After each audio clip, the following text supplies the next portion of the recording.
Hey folks, my name is Rebecca Turner. I use she/her pronouns, and I'm going to be talking about Rust for non-systems programmers. Don't worry about taking notes. All the code I'm going to be showing you, as well as these slides and a rough transcript, are available online.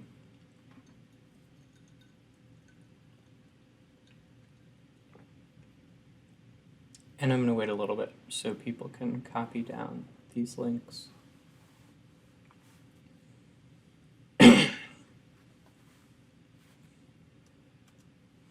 So, I'm a non-systems programmer. Before learning Rust, I mostly wrote Python, and now Rust is pretty much my favorite language.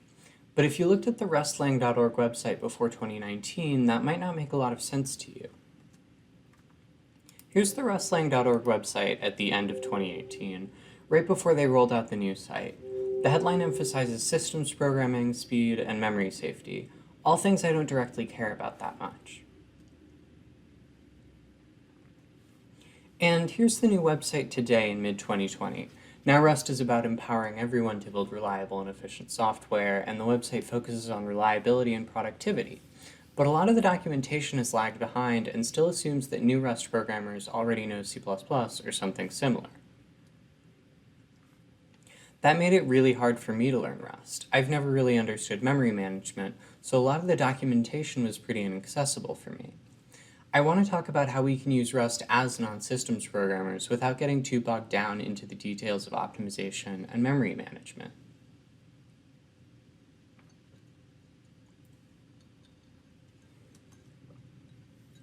Before we start writing code, let's take a quick look at some of the things Rust makes strikingly easy. And don't worry if I go through these quickly, we'll come back to these features soon.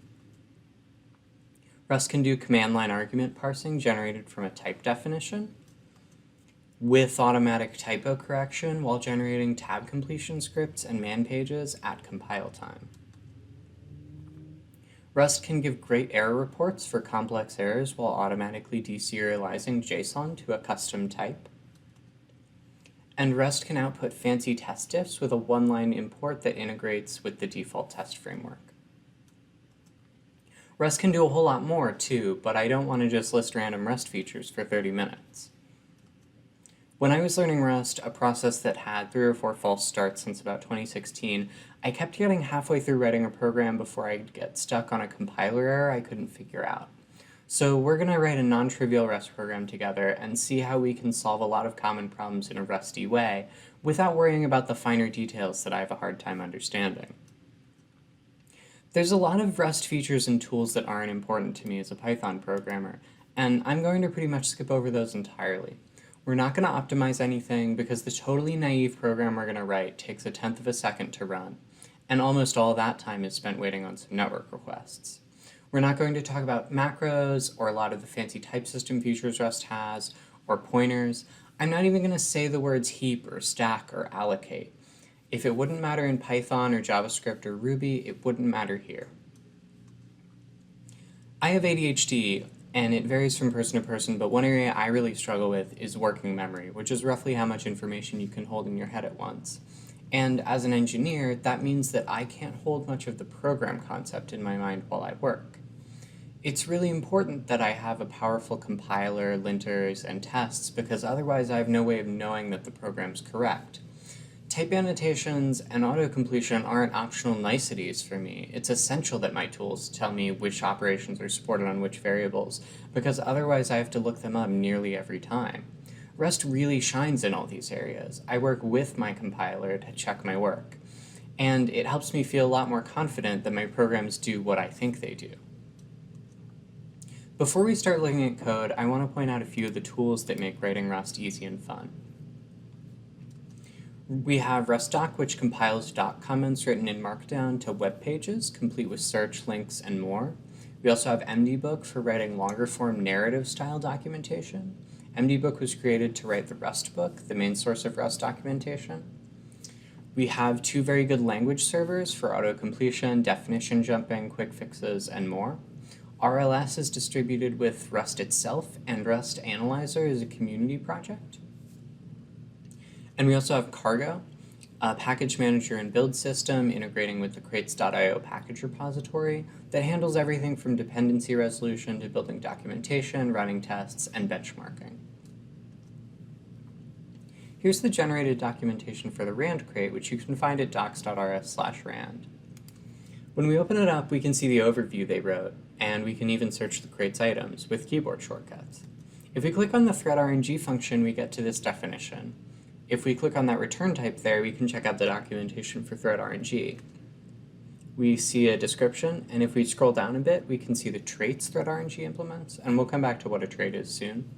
RNG core looks interesting, so let's find out about that one.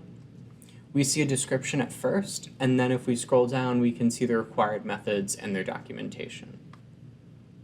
Having a uniform style and interface for documentation is really helpful when exploring the library's API and when jumping between multiple libraries.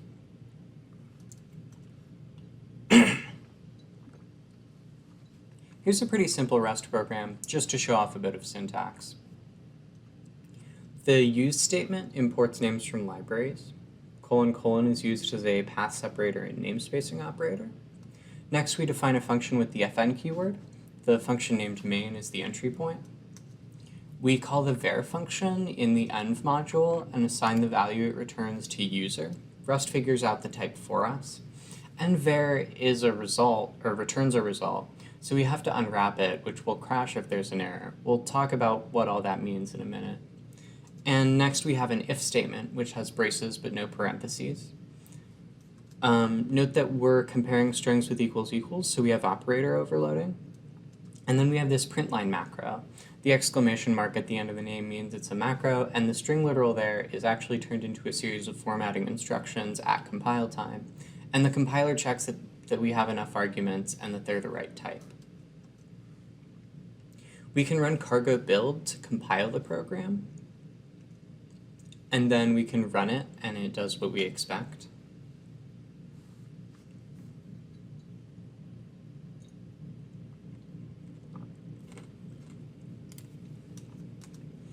Although, if the user environment variable is empty, it might be a bit confusing, and if user contains invalid UTF-8, it'll crash the whole program.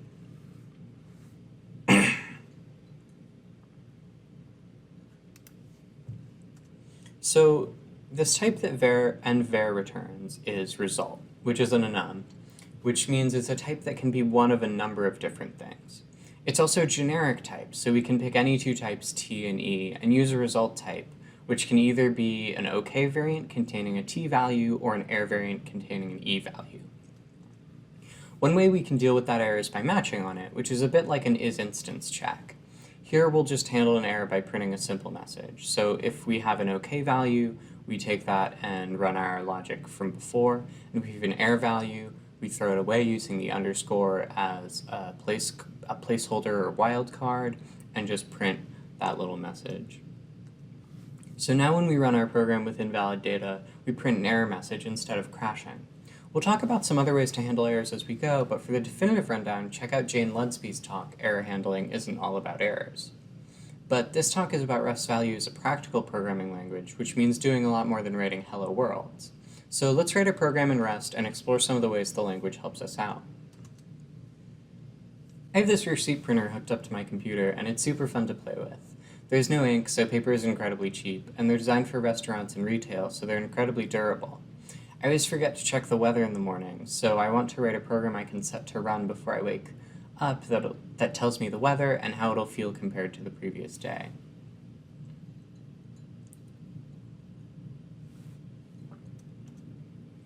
Weather APIs come and go, but right now OpenWeather is providing decent data for free, even if the default units are kelvins. Here's a simple call of their API in Python. First, we load the API key from a JSON file. Then we make a request, and finally we print out the response text.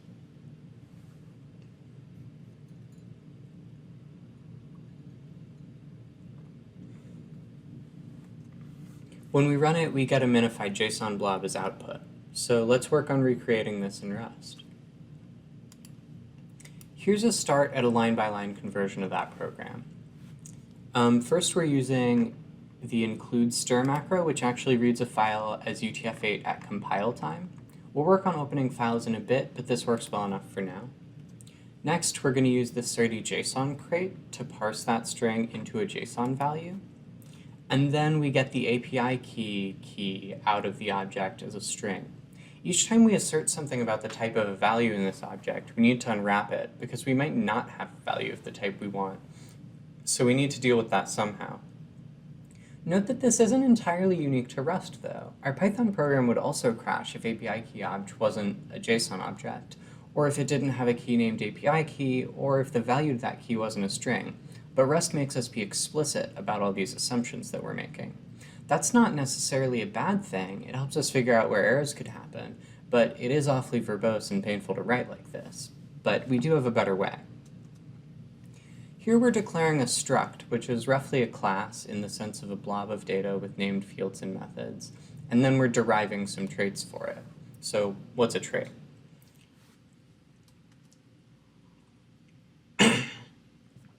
A trait is a set of method signatures that specify some interface. Here, the from trait lets us convert from one type to another. We can implement a trait for a type with an impl block. Note the self keyword there that indicates the impl block's type. That makes refactoring a lot easier and lets us talk about things like a function that returns the same type as the value it's called on.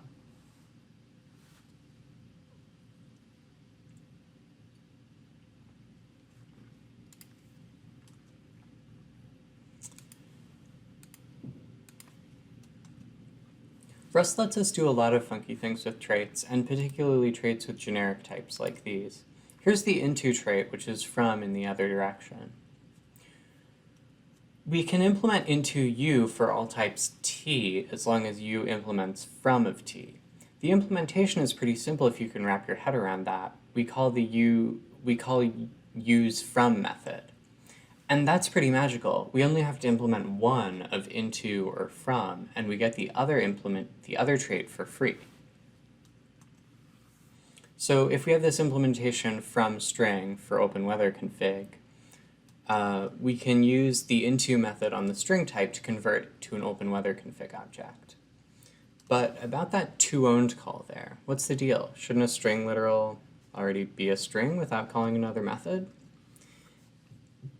Well, in Rust, string literals get baked into the compiled binary directly. Because that data is always sitting at a fixed location in the library, we can't change it without copying it into memory first, because if we changed it there, it would change it for everyone else using the string literal. So if we want to have a string that belongs to us, rather than one referencing some data elsewhere in the program, we have to call the toOwned method to convert it, which creates a new string object and copies the data we need into it. Back to our open weather config struct. We don't have to implement every trait by hand like we were doing with into and from. The other option is to use a derive macro, which is a function written in Rust that reads the type's definition as a syntax tree and automatically generates an impl block for us. There's usually a few requirements for deriving traits. In particular, for traits like debug, clone, and deserialize, we need all the types the struct is composed of, which here is just string, to implement the same trait. Debug lets us pretty print the struct's data, clone lets us deeply copy it, and SERDI's deserialize trait lets us deserialize it from JSON, or with other SERDI libraries, XML, YAML, TOML, protobufs, and more.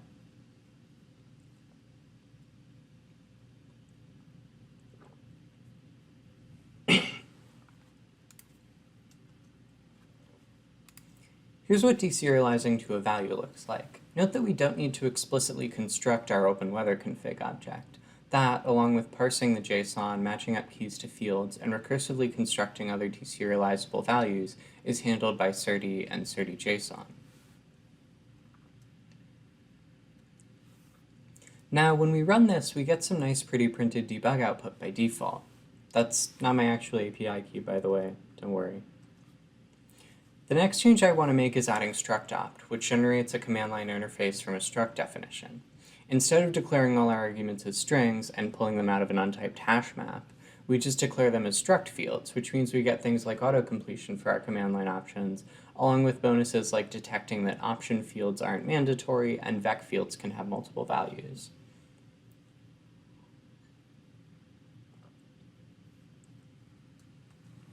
We get a lot of perks from struct op, including this great generated help message.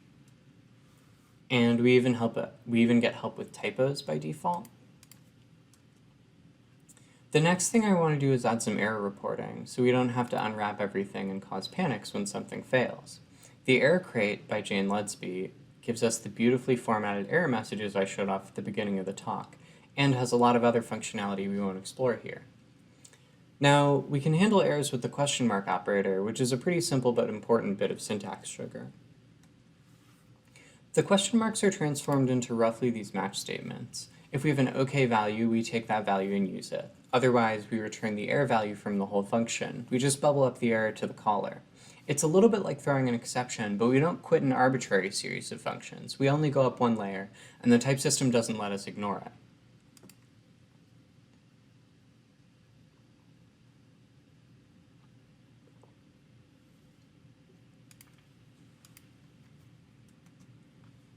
Using the question mark operator again, we're going to use the wrap error methods from error's wrap error trait to more accurately describe what went wrong. We just write a bit about what we were doing that might have caused an error, and then that string will get displayed if the error report is printed. It's a pretty simple step, provided you do it from the start, and it makes debugging a lot easier.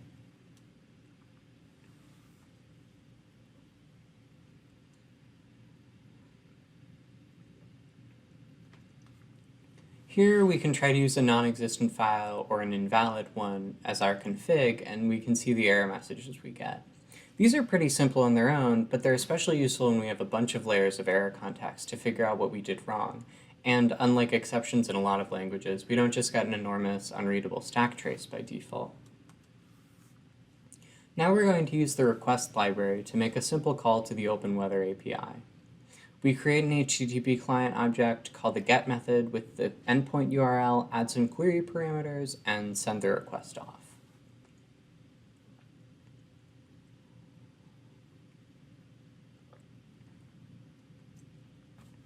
We can see when we pretty print the response object, we get all the fields we might expect, headers, a status code, and so on. And we can also print the response text, which is this big minified JSON blob. We're going to deserialize that too, but first let's clean up our interface to the OpenWeather API.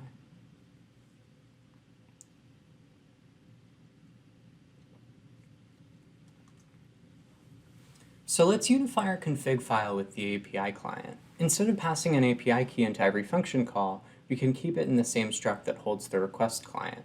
And because the client has a default value, we can tell Sturdy to use that instead of expecting it in our config file. Now, we can just read our config object from the same JSON file we were using before without even a constructor method. Now, to make our API a bit cleaner, let's start implementing methods. This gives us something that looks a lot like the classes we may have used in other languages. And although Rust doesn't have inheritance or subtyping, generic functions and traits can get us pretty close. An impl block lets us put methods on types. Like Python, Rust doesn't have an implicit this object you can reference. You need to write it explicitly as self. We also have angle brackets after the function to indicate that the function is generic. Here we have one generic parameter named response, and the colon indicates a trait bound, which means that response needs to be a type with an implementation of deserialize owned, which is exactly what direct deserialize gives us. Essentially, we've copied a type parameter from the Sturdy JSON from reader functions so that we can deserialize to any type we define. We can define structs for the API responses. These are pretty much copied from the OpenWeather API docs. And then we can define a helper method to make that request directly.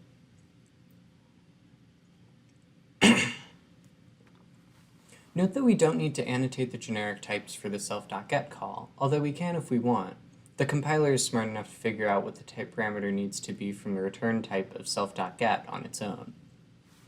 And then after, we can use the new method in our main function to get the forecast data as a richly typed struct. One thing I want from my forecast is to tell me if today is going to be warmer or colder than yesterday. So I'll create a temp difference enum and then a helper method to get the appropriate temp difference for two floats. Here's that constructor function, which takes two floats, calculates their difference, and matches them to the correct temp difference variant.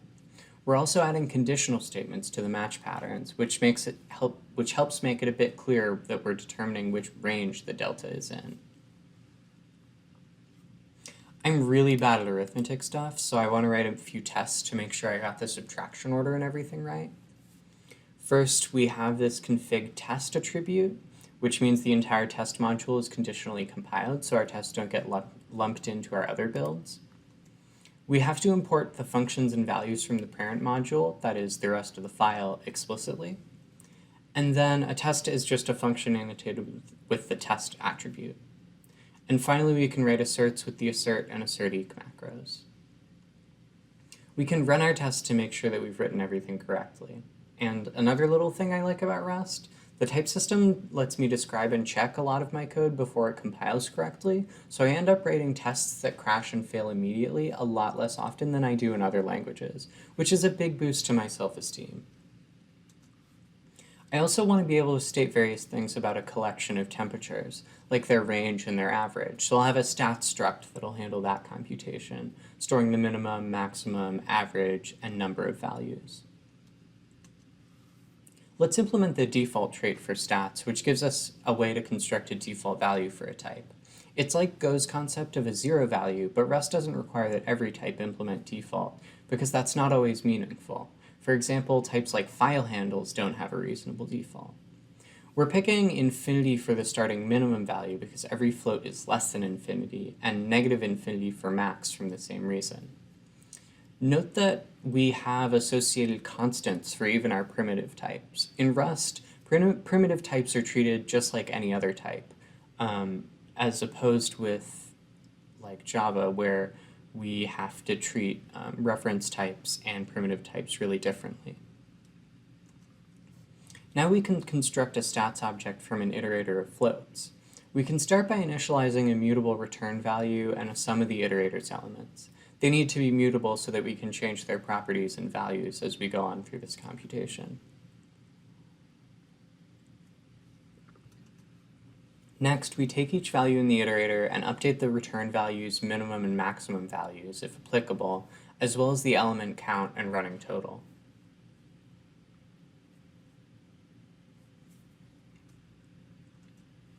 And finally, we compute the average value and return.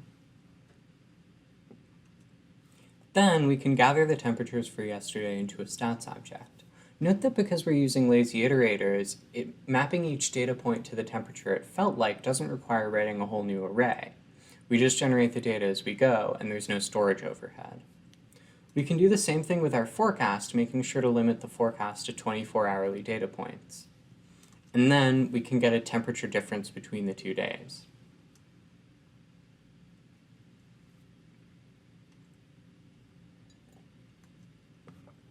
To finish up, let's print out the data we've gathered. First, I want to print a smiley face for good weather, so I'll check if the average temperature today is between 60 and 80 degrees. Then we'll print the first line, truncating today's average temperature to 2 decimal places. And then we're going to print the rest of it. There's a bunch to break down here, so let's break it down. First, because println is a macro, we can do weird things with the syntax, like this keyword argument syntax that's only used for the printing and formatting macros. Next, we have a match statement. Rust's if, else, and match statements return a value, so we can use them inline like this for argument values. And then we're going to finish with a smiley face if today's going to be warm and nice weather, or a period otherwise. And after printing all that information out, our program is done.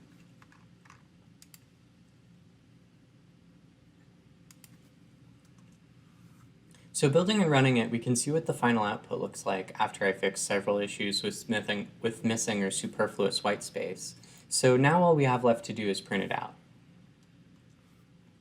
We pipe our program's output to LP to print it, and here we go.